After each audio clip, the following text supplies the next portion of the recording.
दोस्तों, मैं सत्येंद्र सिंह। आज हम लोग शुरू करेंगे क्लास 12th का एनसीईआरटी फिजिक्स का सेकंड पार्ट, जिसे हम लोग सेकंड फिजिक्स कहते हैं। ठीक है, आइए हम लोग शुरू करते हैं। जो पहला यूनिट है एनसीईआरटी फिजिक्स का क्लास 12th का, वो है ऑप्टिक्स। ऑप्टिक्स यहाँ से आपका 13 नंबर का क्वेश्चन पूछा जाता है, 13 नंबर का।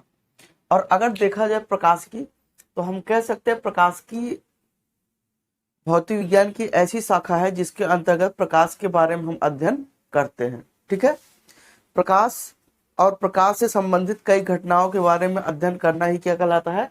प्रकाशिकी कहलाता है। अगर हम प्रकाशिकी को देखें तो दो पार्ट में हम डिवाइड कर सकते हैं प्रकाशिकी को आपके सिलेबस के अनुसार।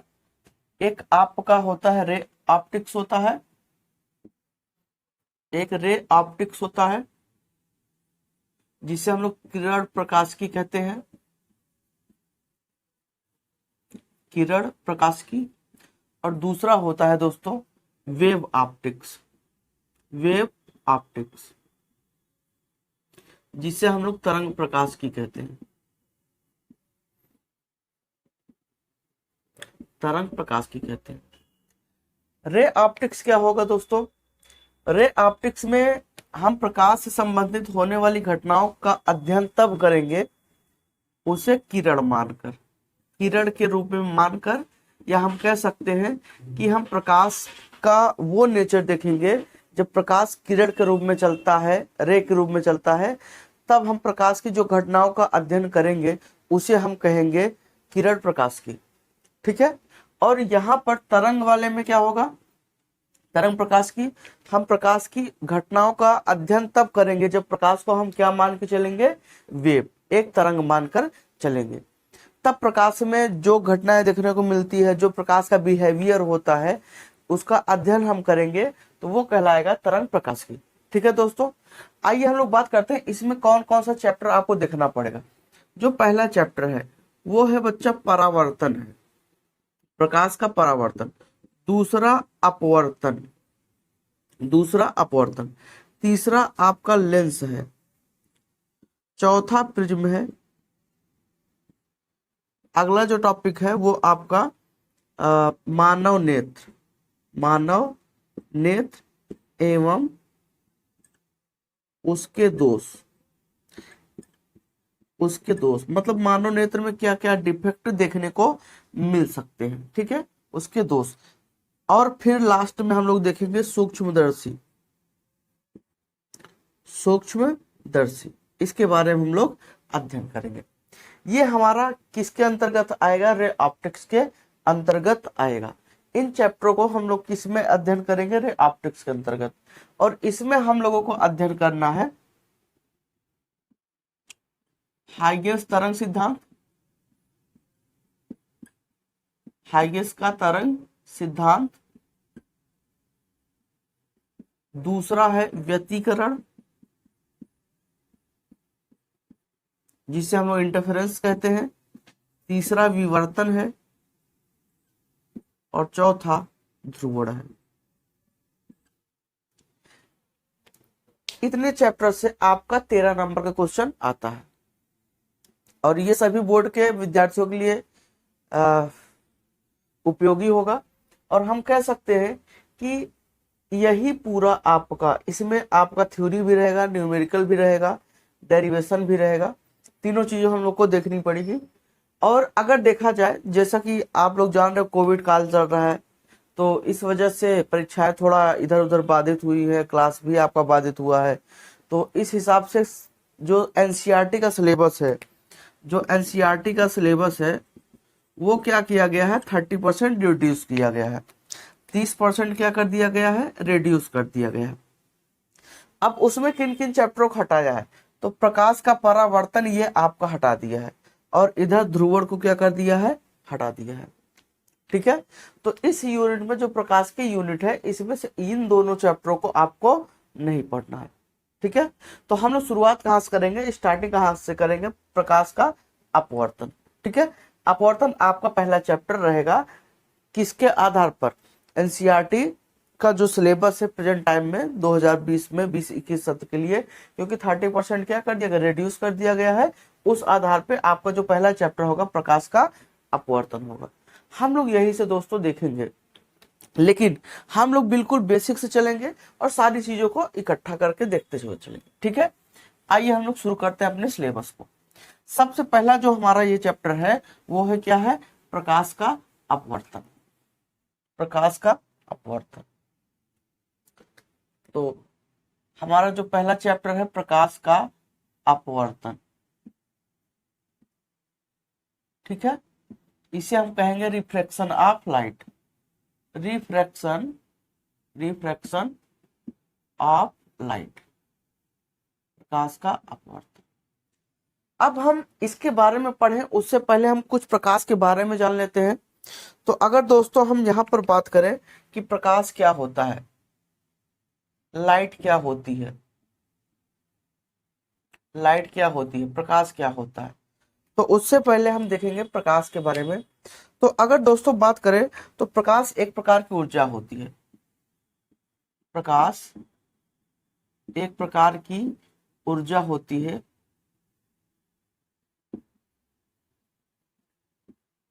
ऊर्जा होती है जिसकी सहायता से, जिसकी सहायता से किसी वस्तु को,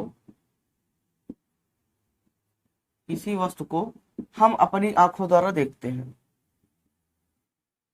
हम अपनी आंखों द्वारा देखते हैं। तो प्रकाश क्या है, एक प्रकार की एनर्जी है दोस्तों, और उस एनर्जी की सहायता से ही हम कोई वस्तु है उसे हम अपनी आंखों की सहायता से देखते हैं। अगर ये प्रकाश ना हो तो क्या हमें कोई वस्तु दिखाई देगा, नहीं दिखाई देगा। ठीक है, लेकिन क्या प्रकाश के रहने पर भी वस्तु हमें दिखाई देता है? प्रकाश जैसे है, जरूरी नहीं है कि प्रकाश है तब भी हमें वस्तु दिखाई दे। हमें रियल में वस्तु कब दिखाई देता है? पहला नंबर, प्रकाश एक प्रकार की ऊर्जा है, ठीक है, जिसकी सहायता से किसी वस्तु को हम अपनी आंखों द्वारा देखते हैं। अब देखिए यहां पर मान लो ये क्या है, सन है, सनलाइट है, ठीक है, सनलाइट है। अब यहां सूर्य से प्रकाश की किरणें क्या होती है, ऐसे निकलती हैं। अब ये प्रकाश किरणें निकली और यहाँ पे मान लो एक क्या है, वस्तु रखा है। ये दोस्तों क्या रखा है, एक वस्तु रखा है। ये प्रकाश की किरणें ऐसे आई, ठीक है, और इस वस्तु पर क्या करती है, टकराती है, और यहां से टकराती है। तो ये जो प्रकाश किरणें आई, जो प्रकाश किरणें वस्तु पर आके गिरती है, उससे हम लोग कहते हैं आपतित किरण। आपतित किरण। तो हम कह सकते हैं कि सूर्य के प्रकाश की किरण या प्रकाश किरण वस्तु पर क्या होता है, आपतित होता है। प्रकाश किरण क्या होता है, वस्तु पर आपतित होता है, और इस वस्तु से टकराकर, इस वस्तु से टकराकर परावर्तित होता है, परावर्तित होता है, परावर्तित होता है।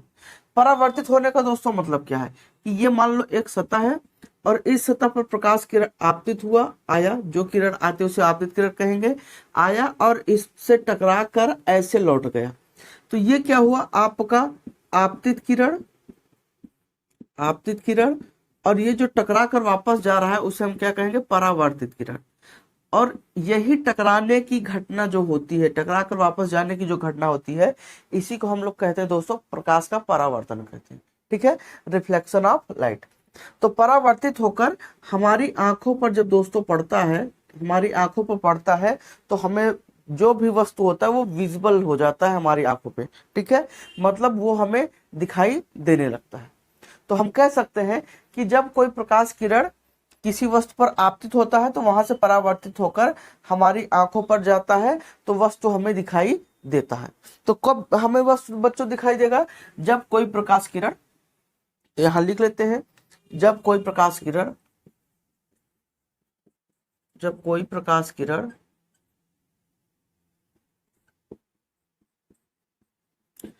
किसी वस्तु पर आपतित होता है,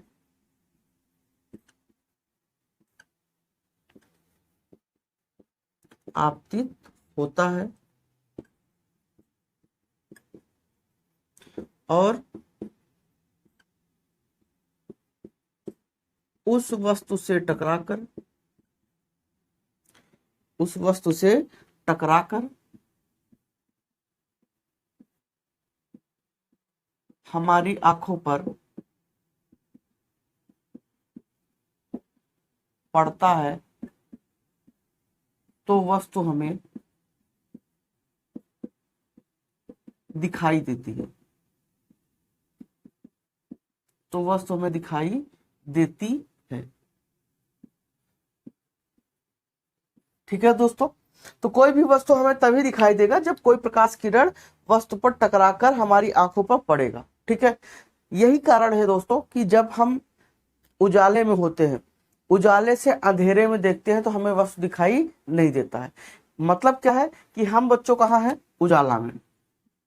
उजाला में जहां पर क्या है? प्रकाश है। जहां पर प्रकाश है हम वहां पर खड़े हैं, और वस्तु कहाँ है? अंधेरे में। वस्तु कहाँ है? अंधेरे में। तो अगर प्रकाश में हम खड़े हैं और वस्तु अंधेरे में है तो क्या हमें वस्तु दिखाई देगा? नहीं, हमें वस्तु दिखाई नहीं देगा। क्यों? क्योंकि प्रकाश तो है, लेकिन वो प्रकाश उस वस्तु पर नहीं जा रहा है, और उस वस्तु पर नहीं जा रहा है तो वहां से टकराकर हमारी आंखों पर आएगा? नहीं आएगा। इसी कारण हम उजाले से अंधेरे में नहीं देख पाते हैं। लेकिन क्या हम लोग अंधेरे से उजाले में देख सकते हैं? हम कहाँ खड़े हैं? अंधेरे में। अंधेरे में, और वस्तु कहाँ है? उजाला में, प्रकाश में है।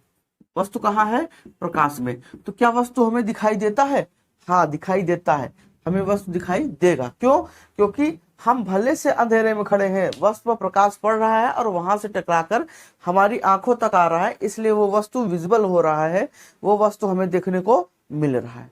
ठीक है, तो प्रकाश क्या होता है? प्रकाश एक प्रकार की ऊर्जा होती है, और उसी की सहायता से हम किसी वस्तु को अपनी आंखों द्वारा देखते हैं। ठीक है दोस्तों, अब हम आगे बात करते हैं। कब देखते हैं? जब कोई प्रकाश किरण किसी वस्तु पर आपतित होता है और उस वस्तु से टकराकर हमारी आंखों पर पड़ता है तो वस्तु हमें दिखाई देती है।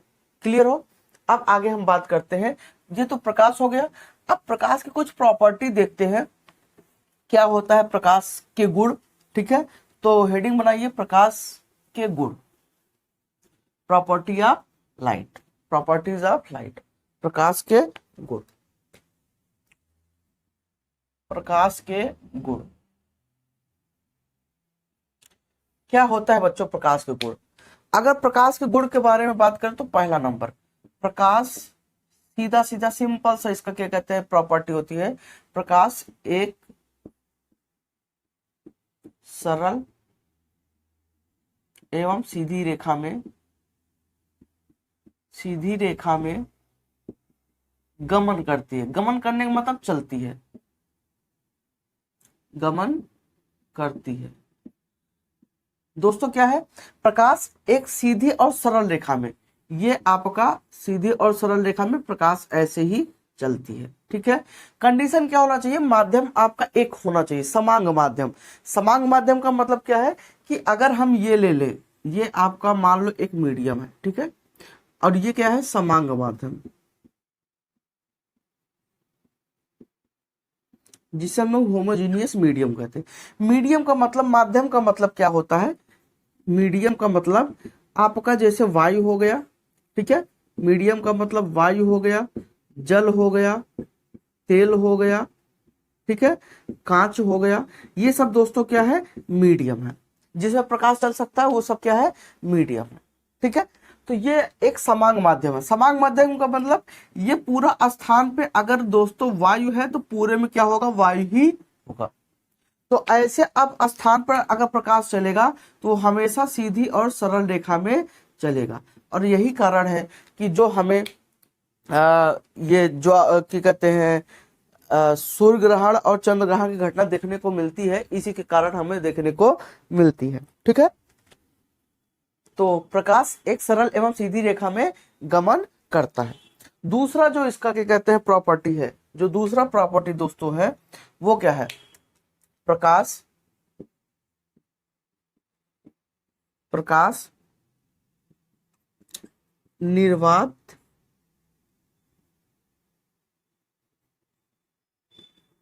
निर्वात तथा अन्य किसी माध्यम में गमन करता है। इसका मतलब क्या है? प्रकाश जो निर्वात है, निर्वात का मतलब जहां पर वायु भी ना हो, ठीक है, जहां पर वायु भी ना हो उसे हम क्या कहेंगे? निर्वात कहेंगे। तो प्रकाश निर्वात में भी चल सकता है और किसी माध्यम में भी चल सकता है। तो प्रकाश निर्वात और माध्यम दोनों में भी ट्रेवल कर सकता है। अगर दोस्तों तीसरा इसका गुण देखें तो क्या होगा?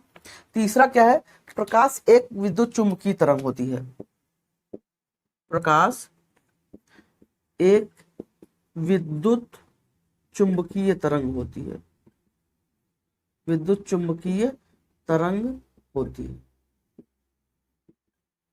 विद्युत चुंबकीय तरंग होती है। विद्युत चुंबकीय तरंग का मतलब क्या है दोस्तों? Electromagnetic electromagnetic wave. प्रकाश एक विद्युत चुंबकीय तरंग होती है, इलेक्ट्रोमैग्नेटिक वेव।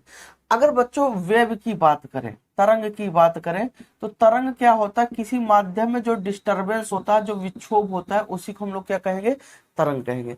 जैसे आप लोग पानी में क्या करते हो? कंकड़ मारते हो तो उसमें एक लहर ऐसे ऐसे उठती है और वो किनारे तक जाती है, वही दोस्तों क्या हो गया? तरंग हो गया। ठीक है, तो ये जो तरंग होता है वो दो प्रकार का होता है। ये जो तरंग होता है दोस्तों दो प्रकार का होता है। एक होता है यांत्रिक तरंग, एक होता है यांत्रिक तरंग होता है, और एक क्या होता है? विद्युत चुंबकीय तरंग होता है। विद्युत चुंबकीय तरंग होता है। अगर बात करें यांत्रिक तरंग, ऐसी तरंगें होती है जिन्हें चलने के लिए माध्यम की आवश्यकता होती है। माध्यम की आवश्यकता होती है। ठीक है, अगर माध्यम मिलेगा तभी प्रकाश के ये तरंग चलेगा, ठीक है, वरना नहीं चलेगा। जैसे क्या होता है? ध्वनि होता है, ध्वनि बिना माध्यम के नहीं चल सकता है। ठीक है, मतलब अगर निर्वात की हम बात करें तो निर्वात में ध्वनि नहीं चलेगा, उसे कोई ना कोई मीडियम चाहिए ही, चाहे वायु चाहिए, चाहे जल चाहिए, चाहे ठोस चाहिए, चाहे गैस चाहिए, उसे कोई ना कोई मीडियम जरूर चाहिए।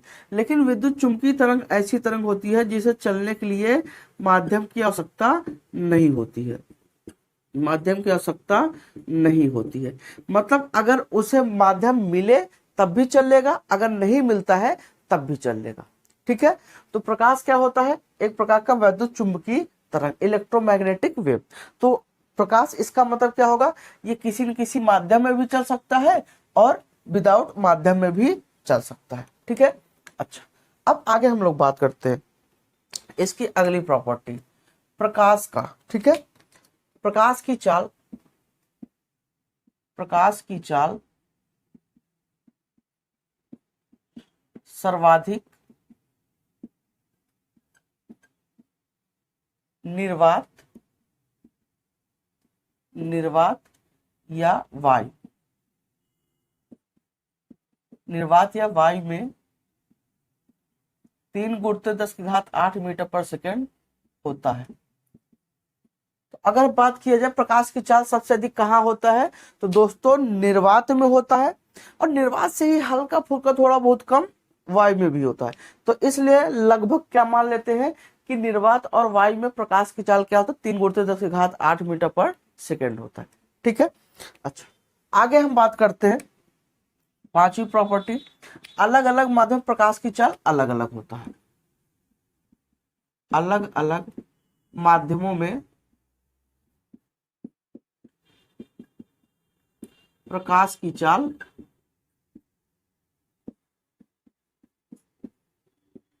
अलग अलग होता है, या हम कह सकते हैं भिन्न भिन्न माध्यमों प्रकाश की चाल क्या होगा? भिन्न भिन्न, मतलब कई मीडियम है।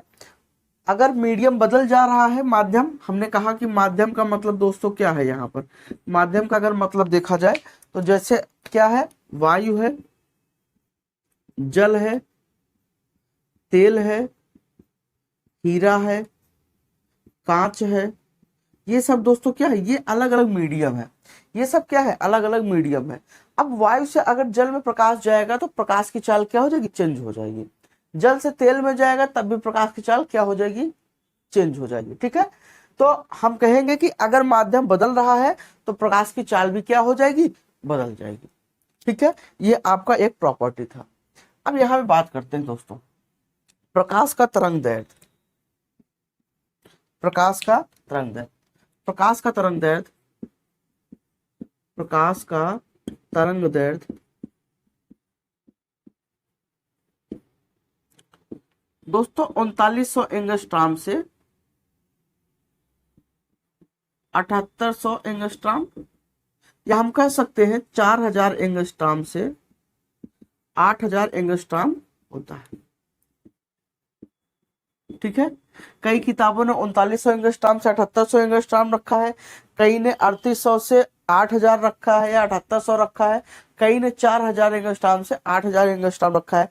कुल मिला के अगर हम कहें दोस्तों 3800 से अगर 8000 पे आपका है तो वेरी करता रहता है, कोई दिक्कत नहीं है। ठीक है, अलग अलग किताबों में आपको अलग अलग देखने को मिलेगा, तो कोई गलत डाटा नहीं है। ठीक है, अच्छा अब बात करते हैं प्रकाश में परावर्तन, अपवर्तन, व्यतिकरण, विवर्तन तथा ध्रुवण की घटनाएं देखने को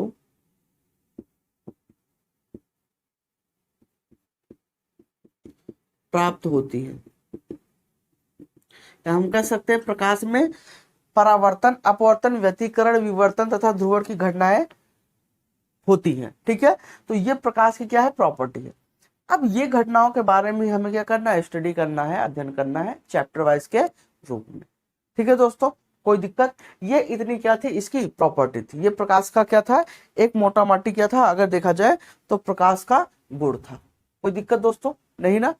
अब हम बात करेंगे, ये तो इतना हो गया, अब हम बात करेंगे कुछ और बेसिक पॉइंट, जैसे माध्यम। तो अगर हम बात करें दोस्तों प्रकाशिक माध्यम क्या होता है, ऑप्टिकल मीडियम क्या होता है। ठीक है, प्रकाशिक माध्यम, तो हेडिंग बनाइए प्रकाशिक माध्यम। प्रकाशिक माध्यम, इसे हम ऑप्टिकल मीडियम कहेंगे। ऑप्टिकल मीडियम क्या होता है, प्रकाशिक माध्यम दोस्तों। प्रकाशिक माध्यम क्या होता है, प्रकाश जिस माध्यम में गमन करता है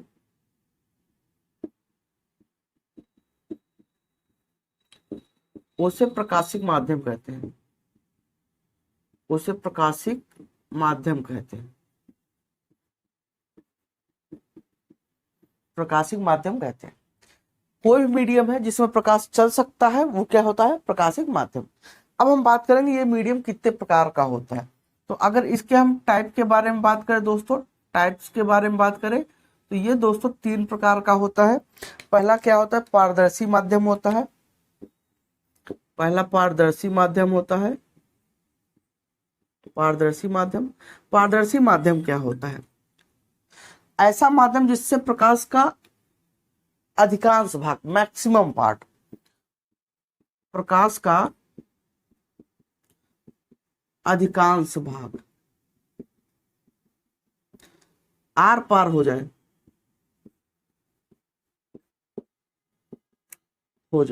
तो उसे हम क्या कहेंगे, प्रकाशिक माध्यम। जैसे दोस्तों मान लो ये प्रकाश जा रहा है, ठीक है, और यहां पर हमने एक मीडियम रख दिया। हमने क्या किया, एक मीडियम रख दिया। अगर हमने एक मीडियम रख दिया तो अब प्रकाश का मैक्सिमम पार्ट अगर इससे पार हो जाता है तो उसे हम क्या कहेंगे, प्रकाशिक माध्यम कहेंगे, पारदर्शी माध्यम कहेंगे। ठीक है, अब ये पारदर्शी, जैसे आपका कांच हो गया, साफ एकदम जल है, शुद्ध जल है। ठीक है, तो ये सब वायु है, वायु में प्रकाश की पूरी पूरी मात्रा आपको देखने को मिलती है। तो ये सब क्या है, आपके पारदर्शी माध्यम। अगला हम बात करें तो एक पारभाषक माध्यम होता है। पारभाषक माध्यम का मतलब होता है उससे आंशिक भाग ही प्राप्त होता है, पारभाषक माध्यम। दूसरा क्या है, पारभाषक माध्यम।